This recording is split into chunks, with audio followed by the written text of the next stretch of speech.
Jeff from JeffJitsu.com, and people sometimes forget that there's 3 kinds of Jiu-Jitsu, and it seems like each of them right now, these days, is going in their own direction, right? There's sport Jiu-Jitsu, there's self-defense Jiu-Jitsu, and there's Jiu-Jitsu for MMA, right? And there's some similarities between the 3, like in all 3, you double-leg dude, mount, arm lock him, maybe don't hit him, but whatever, But in some ways, they're real different. And the guard is sort of where differences really happen.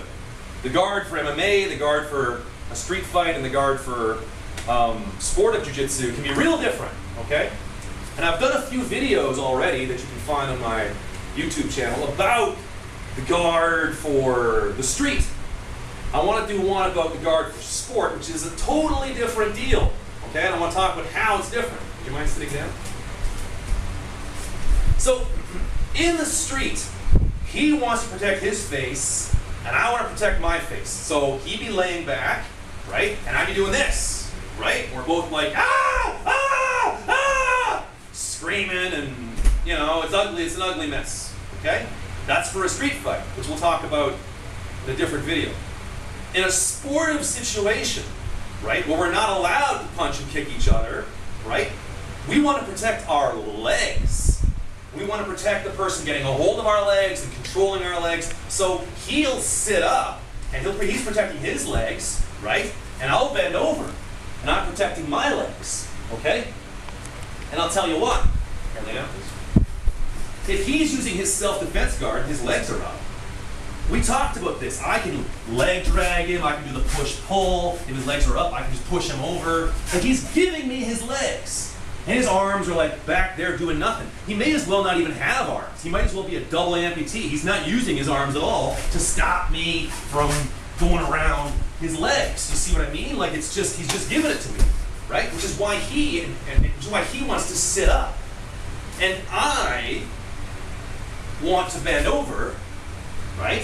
Like so, because if I just walk towards him like this in a sportive tournament, yeah, he'll get half guard, then he can stand up, and then he's taking me down. He can sit back down again. If I just walk towards him, he can get into this, which I call the Bermuda Triangle. And now, see, look, it almost doesn't even matter what he does. I'm going over if he can get into what I call the Bermuda Triangle, which is this area here. Okay. So in a sportive jiu-jitsu encounter, he wants to protect his legs with his arms, and I want to protect my legs with my arms. And neither of us need to be concerned about getting punched in the grill, because that's illegal in sportive jiu-jitsu, okay? So here I am, okay? Now, I'm protecting my Bermuda Triangle, he's protecting his legs, okay? So how am I going to get around his legs, okay? Now, I got 3 things I want to show you, okay?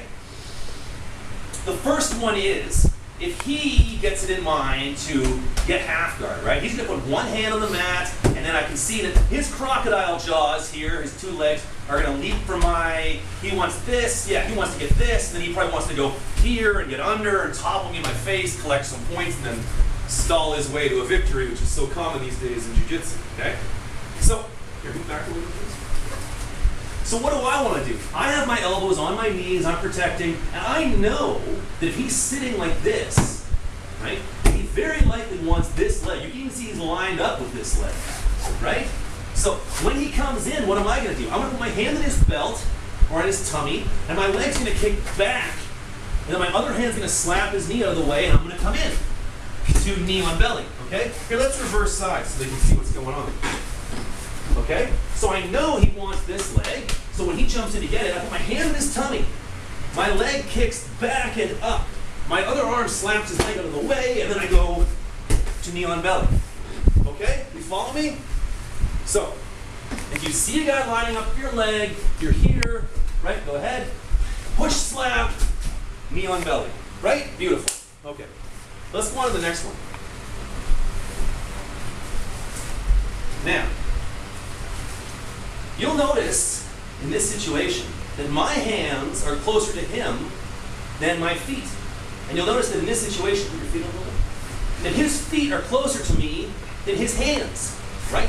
This means that I'm able to get his feet without him getting my hands. All right? You can get a tape measure and figure this out later.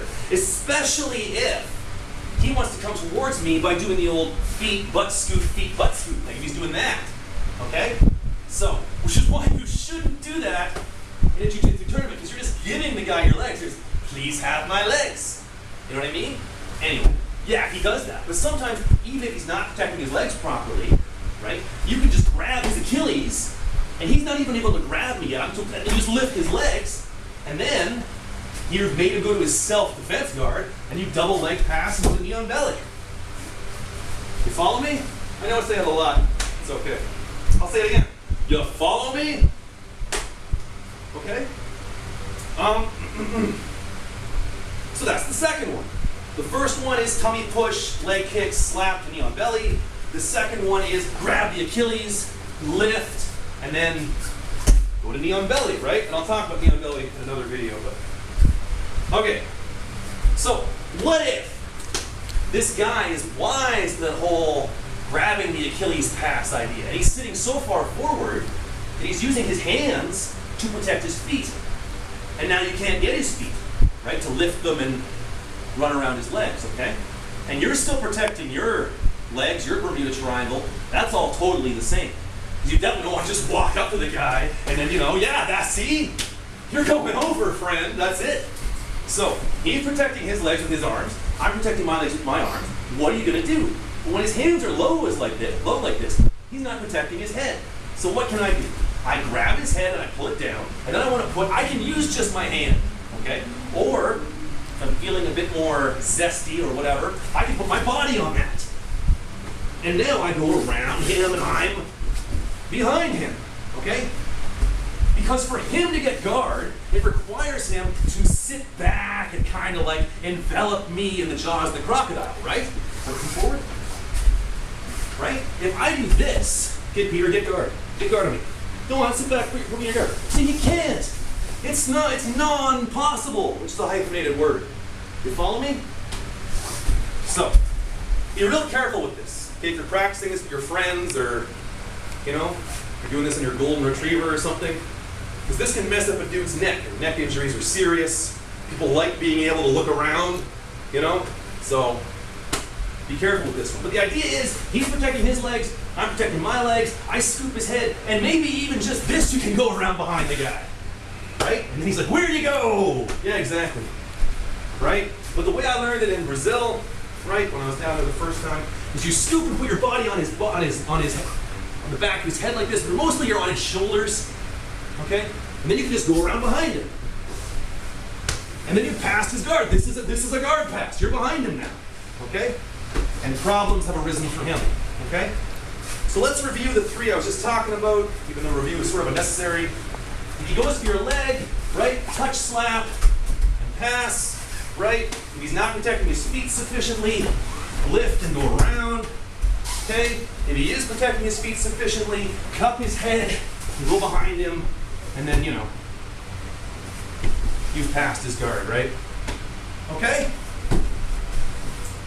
So that is how you pass someone's guard in a sportive situation when they are protecting their legs as they should, and you are protecting your legs as you should, okay? In a sportive situation, but not in a street fight. That's different. So questions, concerns, send me an email. I'm Jeff, jeffjitsu.com.